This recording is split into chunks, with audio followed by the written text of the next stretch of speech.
Hey guys, welcome back to another episode of the Mind Muscle Connection podcast. Today is a Q&A episode. I have three questions I want to dive into, but first, before I do that, I just want to go over a few ways that you can help support the podcast. So first, if you haven't yet, if you could give this podcast a rating and review, and that will help more people find this podcast. And again, I appreciate everybody who listens there, but again, that just helps more people find this, and it helps the old podcast algorithms there. So again, if you could do that, that would be awesome. Spotify's pretty easy to do it. Apple makes it a little bit tougher, but it is fairly easy to do that. Next, I have my free masterclass on body recomp, what it is, how to do it. The link to that is in the show notes. I also have my free masterclass on nutrition periodization. And again, I go over each phase, what they are, how to do them, adjustments, mistakes, all that. So you'll be set up and you would know what to do and when to do each phase. And again, those are free resources, and the link to those are in the show notes. And lastly, if you haven't given me a follow on Instagram yet, make sure you do. Jeff HOEHN_. That's where I'm most active on social media. And again, I'm just a DM away. So if you have any questions or want to give me some feedback on the podcast or have any questions on something I said, that would be the best place to reach me. I was actually going through Spotify and I get like no notifications, and I saw some questions pop up. So again, if you've asked me questions on Spotify, like just follow me on Instagram and just shoot me a message, and I'd be more than happy to answer those there with that. They don't like send you notifications or anything on these. So I'm annoying there with that. And yeah, so that is how you can support the podcast. So again, I appreciate everybody who listens. So let's dive into today's question. So the first question I have is, too many cons with cutting during periods of low quality sleep, or are you better off staying at maintenance during this period of time? So again, low quality sleep, I know this person specifically asking is having like going through a newborn. And so yeah, 100%, like if sleep's going to be pretty poor, you're probably better off just like sticking closer to your maintenance, maybe like a very, very small deficit, but you're definitely better off not like trying to push the fat loss phase. And really, I have two big reasons why. So for one, it's just going to be way tougher to do this. So you're going to like fat loss can be very challenging. For some people, it is a little bit easier, but for one, it's just going to be a lot more challenging. You're going to feel like you're going uphill the entire time. So it's like, there's really no best time to do something. You just need to make it work. But if you really are going to be getting poor quality sleep, especially in a period of time like this, where like you're having a new child, like it's just going to make a tough process even tougher. There's that, like your body just is not going to be as receptive to fat loss. Again, like I said, you're going to feel like you're going uphill the entire time. That's definitely not a place you want to be in a fat loss phase.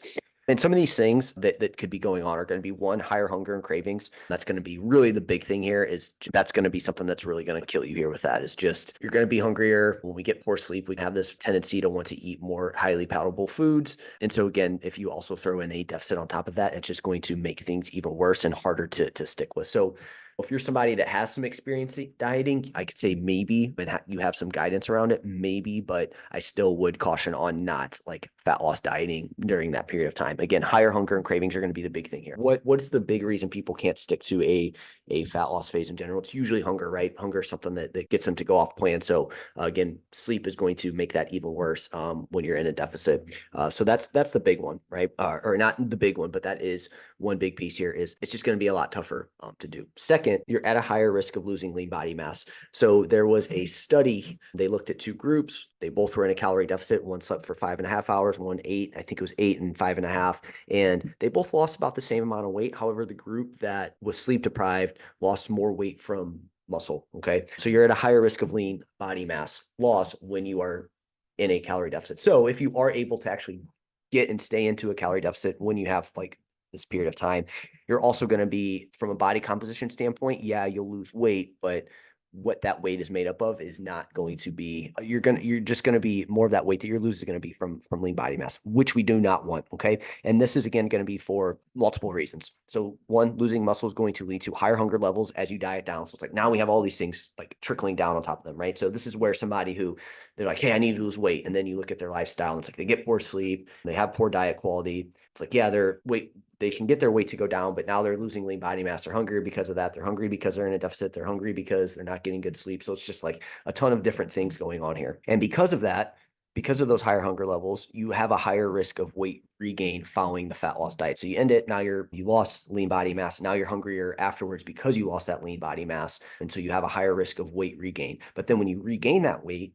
most of it's going to come back via fat mass, especially if you just are like, all right, I'm done with the fat loss phase. I'm just going to go straight into eating anything and everything. And then you're hungry, you eat tasty foods. It's really hard to manage it. You continue to get poor sleep. And it's just this recipe for disaster here, right? At that point. And again, the quicker you gain weight, the more of it is going to be fat mass that you'll gain in that process. So it's like you lose muscle, now you gain weight back, and most of it's via fat. Now you're at the same weight, but a worse body composition. And people do this time over time, and they don't really fix the root cause of things, right? They don't fix their habits, and this just leads to worse body composition over time. And so because of that, and because we're losing lean body mass, that is going to lead to a worse look when you diet down. You're going to have that skinny, depleted look. And a lot of times when people come to me, they're like, hey, I've dieted down in the past, but I wasn't happy with my look. I just felt super depleted. I felt skinny, all those things. And it comes down to the fact that, like, one, people don't have a ton of muscle generally, but then they're also potentially losing that muscle that they do have as well too in the process. So again, this just all goes back to, if you are looking for overall health, looking for overall body composition, how you looks, things like that, you definitely want to make sure you keep in, or you want to make sure that you're not dieting during periods of time when sleep is really compromised. Now, again, this doesn't mean you need to be in a space where you're sleeping 8+ hours a night, sleep is absolutely perfect, or you can't fat loss diet at all. That's not what I'm saying. But if sleep is going to be less than 6 hours, it's not going to be great for a couple months on end, you're probably better off going to maintenance and just focusing on that. Still having good diet quality, but focusing on maintenance, weight training, getting some movement in, fixing your overall lifestyle, trying to get as best sleep as possible, understanding that it's not going to be great. And that's what I would do there in that situation. So hopefully that helps you decide, hey, I'm getting poor quality sleep. Like, is there any pro of dieting during this time? And I would say probably not, right? You're going to make it harder. It's going to lead to worse body composition results. And then that's going to not be great for you long-term. So really, yes, the pros outweigh the cons. What I want to do here is just like, okay, so you're in this phase, this is going on for you. What are some things that you can do to really make sure that you can optimize your body composition as best as you can if you're under this like period of time where you have poor sleep? So the first, try to prioritize sleep as best as you can. Set yourself up for the best sleep possible. So again, this is like really trying to avoid a ton of caffeine. Like, you're just not just drinking massive amounts. Have a little bit, right, to give you some energy, but you just don't want to be having caffeine throughout the entire day and having a ton. That's just going to make your sleep quality worse. The little bit of sleep that you do get is going to make it worse. Limit blue light exposure right before you go to sleep. Try to keep your room as dark and cool as possible. Use a white noise generator, or just keep it completely dark, whatever you like. And then try to get, like, when you first wake up, or at least within an hour or two, try to get some natural sunlight to keep your circadian rhythm in line. There's that. And then avoid like really big meals before you try and go to sleep. These are going to be some things that we can do here to help set up your sleep as best as possible during this period of time. So that's the first thing I would look at. And then again, like from a lifestyle perspective, you try to manage your stressors as best as you can during this period of time. From a supplement perspective, take your multivitamins, take your magnesium, vitamin D, fish oil, the things that I always recommend there. But one thing that can potentially be helpful during a period of time when you're sleep deprived can be creatine. So that might be something that I would make sure I'm continuing to take during this period of time. I had Greg Potter on the podcast a while back, and he mentioned that creatine could have this benefit of helping you manage a period of time when you're not going to be getting great sleep. So that may be something that you want to potentially look at there with that.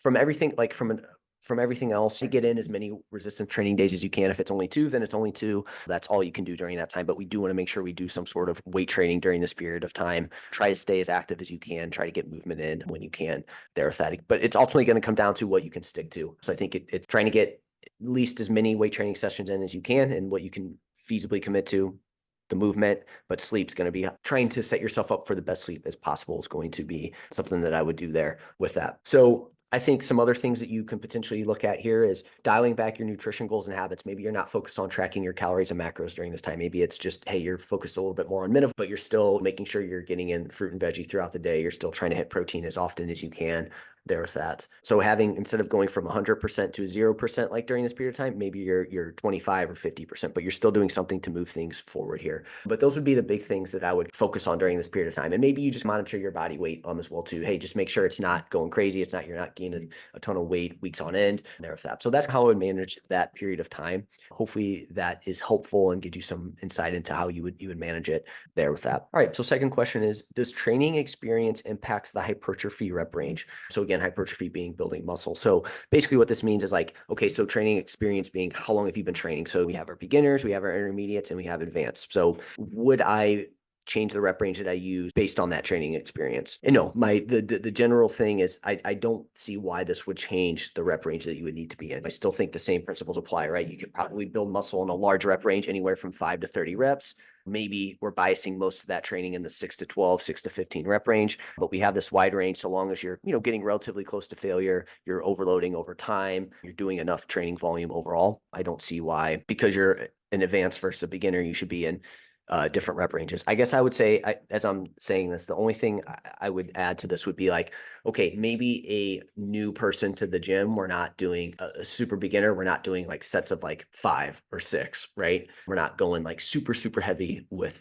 things. But even 5 or 6, I would consider. What I wouldn't consider is like sets of 1 or 2 or 3. Like those would not be things that I would consider there with that. So, but again, that's not a rep range that I would use for hypertrophy anyways. So again, really it comes down to, no, I don't think this is really going to impact things. And again, maybe you're not doing sets of 20 to 30 with a newbie either. But again, I'm not really doing that with many people anyways. But what I will say on this is, at this point in time though, like if you're somebody who is more advanced, the only thing I would say that would change would be like you have experience and you have a better idea as to which rep range you respond to best and what you can stick with long term, like where you really get your best training from and where you've seen your best growth from and what you enjoy, what you can stick to. You have a better idea of what that is. So maybe you bias that rep range a little bit more, but I guarantee you're still going to find yourself being in that 6 to 15 rep range most of the time. Look, if you respond best to 20, 30 reps, you enjoy that best, and you found that to be the most useful for you, please send me a message on Instagram. I want to talk to you, and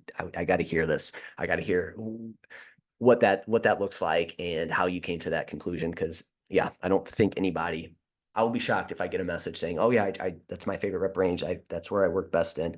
There again, I think you're still going to find yourself being in that 6 to 15 rep range most of the time. But again, I think it ultimately comes down to better which rep range you can stick with, what you enjoy, because I think that that's a big part of building muscle. You need like what we need to do to build muscles, we need to find a training style that is conducive to building muscle. But what's cool about it is the variables aren't like, they do need to be somewhat specific, but it's a lot more broad than like training for strength. You need to train in the 1 to 5 rep range. You need to do this. You need to do that. You need to train for a specific movement that you want to get stronger, and you need to do that. Whereas hypertrophy, it's like, we have a large variation in terms of exercise selection, the rep range, how much volume we can do, what your training split is. Like, there's just so many variables, rest times. Like, there's so much that can go into this that you get to play around with a little bit, and you get to find a little bit of like what you enjoy best and what allows you to progress the most over time. Because again, we're trying to find a way of training that you can stick with long term, because you can only build so much muscle in a 3-month time frame. You can add muscle, but again, if you do that for 3 months and then you completely change and you don't train anymore, it's like you're not going to maintain, like you're not going to have that amount of muscle, or you're not going to build a lot of muscle in 3 months to make a substantial difference, right? That where you really make the biggest difference is, hey, you string together session after session for 5, 10 plus years in a row, and that's where you really build the most amount of muscle, and that's how you're really going to build as much muscle as you can. So again, we need to find ways within those parameters to get you to stick to that long term. And again, if that's a rep range where you're like, hey, I really enjoy training in the 6 to 10 rep range, and I don't really like training more than that, like over that, okay, then maybe 80% of the time that's where you're training. And every once in a while you dip in the 10 to 15 rep range there with that. Maybe you never go over 15 reps. Are you really missing out on anything? Probably not. So again, I think you can kind of mold this to what you enjoy and what you can stick with long term. I think for me, that's been the biggest kind of like reading all this research and learning more about it. There's a lot of tools in the toolbox, and we can kind of mold it to the person. And there aren't like anybody that's like, you have to train in the 6 to 10 rep range. If you go over 10 reps, you're not going to build any muscle. That's that person's bias. And maybe they have found that to work with the people they work with, or again, that's what's worked for them. But we have some variable, like we can mold it, and we have some flexibility here. And anyone that says otherwise is just trying to get you to, they're just too black or white with it. And maybe that's better for social media or whatever it may be there with that. But again, there's still, even though we have this flexibility, we can still go too far with it and it not be conducive to building muscle. So a rant there on that, but I thought that was a great question. All right, so this last one, I'm gonna take a sip of coffee real quick. So this last one's good. I actually haven't talked too much about this, so I think this will be a good topic to go over and give people my thoughts on it, because it's becoming very popular. So thoughts on all the new GLP-1 supplements and shortcuts for people losing weight. So GLP-1 is GLP-1 antagonist. So this is going to be your Ozempic, Wegovy, like all those kind of weight loss medications, right? And I think people hear this and maybe they're, maybe you're like new into like the fitness industry, or you're like a new coach, or again, you're somebody on the outside, you're not a coach, but you really enjoy this stuff, and you're like, oh, that's cheating. Like, why are people just using that there's no shortcut to weight loss, blah, blah, blah. And that's true, right? You definitely have to make change, and there is no shortcut to weight loss. So you do have to make some sacrifices and whatnot to that. But if we have a tool that can potentially help us get there, why would we not use it? Okay. And so I think the issues with GLP-1 is, one, people maybe not understanding how it can work, how it can be helpful for certain people. But then I also think on the flip side, people probably abuse it just with anything, and they use it when they don't necessarily need to, and that can lead to some issues. So again, it's not a black or white thing of like, I think it's good or I think it's bad. I think it can be super useful in certain situations, and then probably not something that we want to use in certain situations. But even for people that it could potentially be useful for, there's some things that we need to go a little bit deeper into it versus just being like, okay, you're this population, it's good for you. All right, have at it. There's some things that we want to look at. So I think if somebody has a lot of weight to lose and or health issues stemming from that, I don't see a problem with them using a GLP-1 antagonist or medication, especially if they have tried to lose weight multiple times on their own and they haven't found anything that works. The problem here is a lot of times when people see people, and I used to fall into this category too. You see people that are overweight. It's like, oh, it's because you're eating too much. It's a choice. You get just eat less, move more, and you'll be good to go. And again, that's a very like dumb way, or a way to really dumb it down. But again, that's not helpful for a lot of people. The big, as I've kind of like learned more about hormones and how the body works, it's not that easy, right? People who are overweight typically have dysregulated hunger and satiety cues that can make losing weight a challenge. So they've just become accustomed to like, again, that's something that if you haven't experienced, you can't really like wrap your head around. It's easy to be like, well, just eat less and move more. But again, if you're not dealing with these hunger signals throughout the day, you're not ever able to get full, like those are things that on the outside, it's easy to be like, just eat less and move more. But if you're actually in there going through it, it's a lot tougher to manage, right? So again, people who are overweight typically have this dysregulated appetite, right? They get hungry more often than they maybe should. And then on top of it, it's harder for them to actually get full. I'm not going to go into the hormones and why this is. I'm just, again, trying to make this simple for people to understand there. So again, but what these medications do is they help with satiety, right? They help people get that satiety response. And maybe it's very strong to where like you hear people that take this and they eat like 1,000 calories because they're just not hungry, right? So if you're not hungry, you're less likely to overeat and everything like that. Now, because of that, because it does blunt people's appetite, now it gets to the point to where while they're using the medication, they will lose weight and it helps them not eat less. But what people do in that process helps them get weight off, but maybe long term it's not great, right? And so here's some things I want to hit on with it. So just like with anything, you need to be smart about it. Just with any weight loss attempt, whether you're using GLP-1 or not, you need to be smart with how you go about it. And so the first thing here is we don't want to go too quickly. Well, just like with any fat loss diet, weight loss diet, one of the main recommendations I always have is, hey, the quicker we go, the hungrier we're going to be, which again, if you're using medication to help with that, obviously that may not be an issue. But the other big issue is the quicker you go, the more likely you are to risk lean body mass loss. So that's one of the main things here. Okay. If you just listen to your body and you just like, well, I'm not hungry now. So then maybe you just eat low quality foods. You're not changing anything. You eat less overall. You are going to drop weight. But if you drop weight too quickly, because now you're eating 1,000 calories a day, well, now you're going to risk lean body mass loss. Well, earlier in this episode, I went over what happens when you lose lean body mass, right? You have a worse look, and then you're more likely to regain this afterwards, right? So you lose lean body mass, and you're just going to look depleted, and you're just never going to have that look that you're going for there with that. So again, we don't want to go too quickly. So what does that mean? Well, you need to make sure that you're in a deficit, but that deficit isn't too large either, right? As that's going to slow down the weight loss. So again, if you just take somebody who has no experience with this, they've tried to lose weight in the past, and now all of a sudden they get on this medication, they can lose a ton of weight. Well, that's great. But again, they don't have that experience, and they need to like, for them, hearing like you need to eat a little bit more would probably be a weird thing. Now, again, we don't want them to eat more to where now they're not in an energy deficit, but we still want them to eat less overall. The second big thing is you want to make sure you get enough protein. So again, to go back to my example there, where now somebody's just eating 1,000 calories, well, and they're just eating whatever they want. And again, maybe it's still like super tasty food, calorie dense food. It's just a lot less now. They're also probably missing out on protein. And again, that's going to be helpful from a satiety standpoint, but also a lean body mass standpoint. Again, satiety, we're not overly focused on that because you're using a medication to help blunt that, or to help blunt your hunger, help with satiety. So we want to make sure that in this process, we're still getting enough protein. 3 three, probably the big one is you need to make sure you lift weights. Again, this is something where, knowing this demographic, it's like, I just need to lose weight. I'll build muscle later on. Well, we talked about the issues with that. But if we're not lifting weights in the process, we're going to risk lean body mass loss. So we're going too quickly. That's already going to be at a higher risk of lean body mass loss.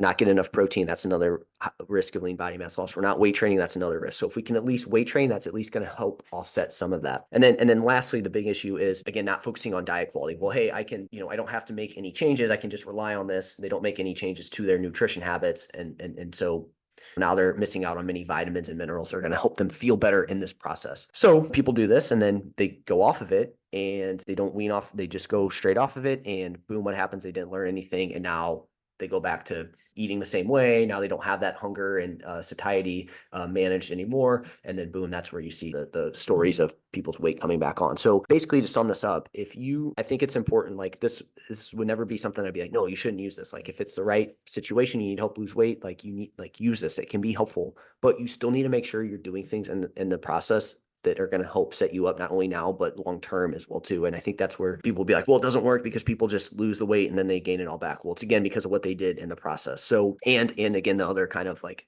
thought is, well, people just use it as a Band-Aid, and a lot of people do. But again, if we can start to also incorporate these things I talked about, it can be a tool to help people lose weight and actually keep it off long term as well too. Again, so using it as a medication to help get you there, but then still developing the things outside of that as well too is going to be key with this. So hopefully that gave you some insight into my thoughts on it, because people don't really ask me about it, but I think people automatically are like, oh, well, he probably doesn't want people to use it because that's cheating and whatnot. And it's definitely not. It can be super useful, but I think having some guidance around how to use it and what to do would be super helpful. And again, the same rules would apply for weight loss and fat loss with GLP-1 versus not having it. But if anything, it can just help make that process a little bit easier. So let me know if you have any questions on this. That's it for this episode. Hopefully you guys enjoyed this, and I will talk to you next time.